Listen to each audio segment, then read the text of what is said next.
Yo, what's up, everybody? It's your favorite motherfucker. It's your boy Lux with the Degen Hour, and we're getting straight after it. We got good news. I told you last week, we're about to hit the fucking sink. We're gonna hit a little wash, rinse, and repeat. And look what we did, boys. We hit another 2-1 for the weekend. Our record was 5-3. Fuck them. It's 4-7 now. That's what I'm talking about. We're getting some wins in this bitch. Welcome to the little weekend in review. We're gonna get it started with the first game. Bruins 1.5. That was a fucking freebie. Sharks, they suck. They're 12-21-8. Bruins are 32-4-4. They cover the spread in over 60% of their games.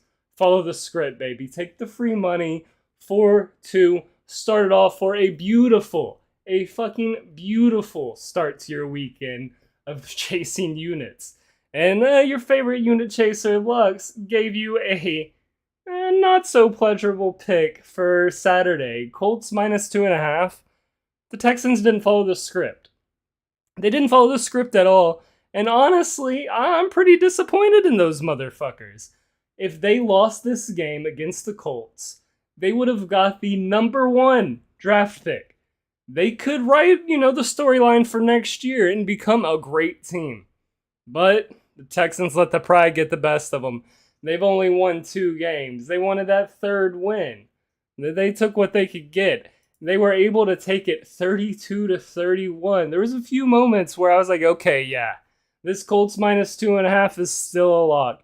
And even though the Texans didn't follow the script and bumped up their record to 3-13, I'm still fading the Texans anything under -10.5.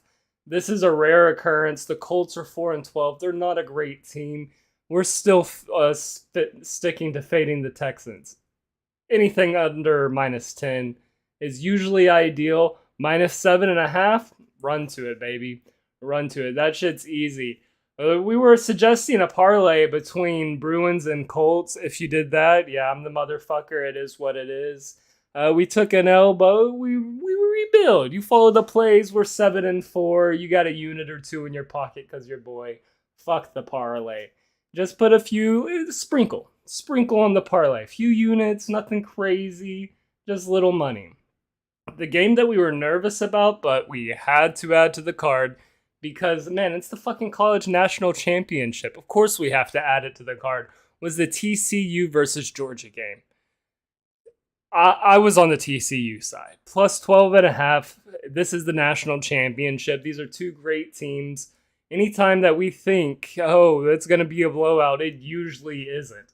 It usually is a battle until the end. Great offenses, great defenses, making it a fucking battle. But this game was a fucking shit show. That +12.5 was... man, a money pit.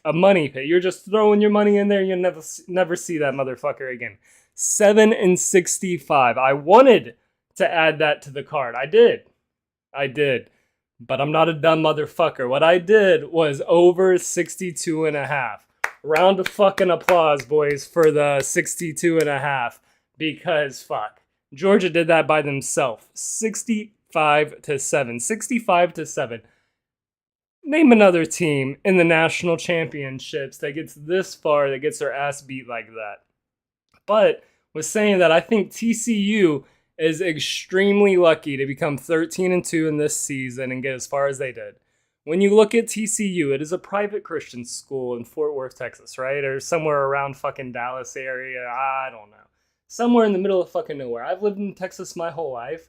And I can't tell you where these horny toad son of a bitches are. It's just out of my mind. No clue. But the school is a private school. Costs a lot to go there. It's in the middle of nowhere. There's only like 12,000 kids.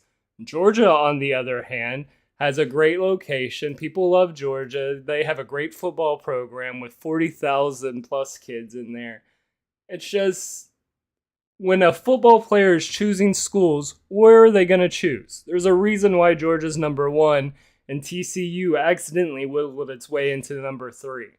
I don't believe that they're going to be able to recreate this next year, But I'm glad that we were able to get a couple of wins in while we can. We got, like I said, guys, TCU over 62.5 to end our weekend Warrior picks on Monday. We gave you 3 great picks, 2-1 on the weekend.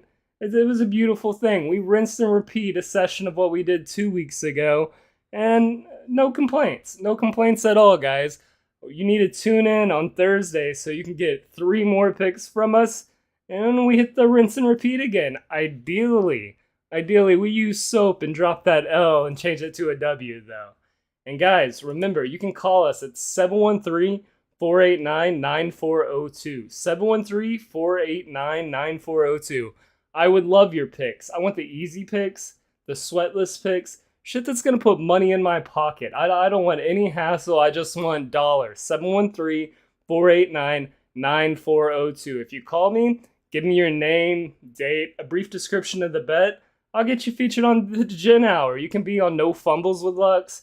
You can be on Weekend Warrior Picks. Fuck it. If you say something crazy about the dozen that's coming up tonight, we're going into relegations. We'll even get you featured on our dozen watch party. 713-489-9402. Remember, guys, we're turning on the live at 6 our time. That's about 45 minutes, an hour away, somewhere around there.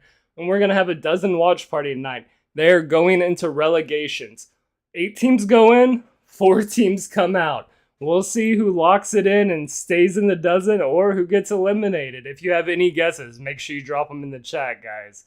Appreciate y'all. 713-489-9402.